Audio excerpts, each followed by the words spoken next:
భారత ఆర్థిక వ్యవస్థలో ఒక కొత్త శకం మొదలైంది. ఆర్థిక మంత్రి నిర్మలా సీతారామన్ 2026-2027 బడ్జెట్ ను సభలో ప్రవేశపెట్టారు. ఈ సందర్భంగా ఆమె ఒక పవర్ఫుల్ నినాదాన్ని వినిపించారు. అదే కర్తవ్య మంత్రం. 2047 నాటికి వికసిత్ భారత్ ను నిర్మించడమే లక్ష్యంగా యువతను ఇంజిన్ గా మారుస్తూ రూపొందించినట్లు చెప్పారు.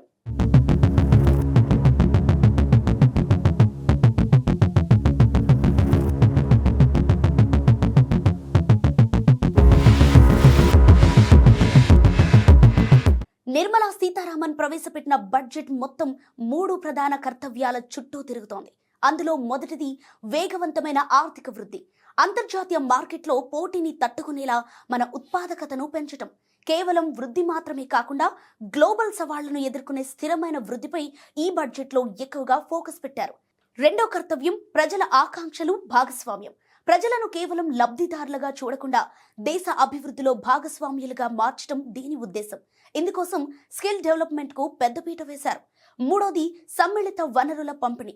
సబ్కా సాథ్ సబ్కా వికాస్ నినాదంతో వనరులు అందరికీ సమానంగా అందేలా చూడటం ప్రధాన లక్ష్యమని నిర్మల ప్రకటించారు.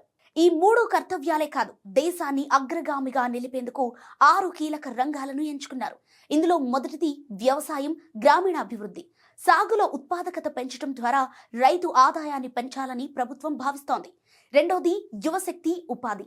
ఇది ఈ బడ్జెట్లో హైలైట్. యువతకు ఉపాధి కల్పనతో పాటు కొత్త నైపుణ్యాలను నేర్పించడంపై స్పష్టమైన రోడ్ మ్యాప్ ఇచ్చారు.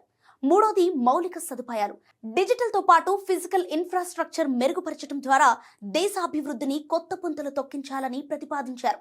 నాలుగోది సుస్థిర ఇంధనం. ఇంధన భద్రత కోసం క్లీన్ ఎనర్జీపై ఇన్వెస్ట్మెంట్స్ భారీగా పెంచేందుకు ప్రభుత్వం ప్రతిపాదించింది. ఇక ఐదోది ఇన్నోవేషన్ అండ్ రీసెర్చ్. టెక్నాలజీలో ఇతర దేశాలపై ఆధారపడకుండా స్వయం సమృద్ధి సాధించాలనేది దీని లక్ష్యం. ఇందుకోసం రీసెర్చ్, ఇన్నోవేషన్ పైన పెద్ద ఎత్తున ఖర్చు చేయనున్నారు. ఇక ఆరోది సమ్మిళిత అభివృద్ధి. సమాజంలో వెనుకబడిన వర్గాలు సాధికారత సాధించినప్పుడే సమ్మిళిత అభివృద్ధి సాధ్యమనే లక్ష్యంతో పనిచేయాలని తీర్మానించింది. మార్కెట్ నిపుణుల విశ్లేషణ ప్రకారం ఈ బడ్జెట్ కేవలం తాయిలాల బడ్జెట్ కాదు, ఇది ఒక స్ట్రక్చరల్ రీఫార్మ్. ముఖ్యంగా పెరగబోతున్న నీరు, ఎనర్జీ, ఖనిజాల అవసరాలను గుర్తించి ముందే ప్రణాళికలు వేయటం ఆర్థిక మంత్రి దూరదృష్టికి నిదర్శనం.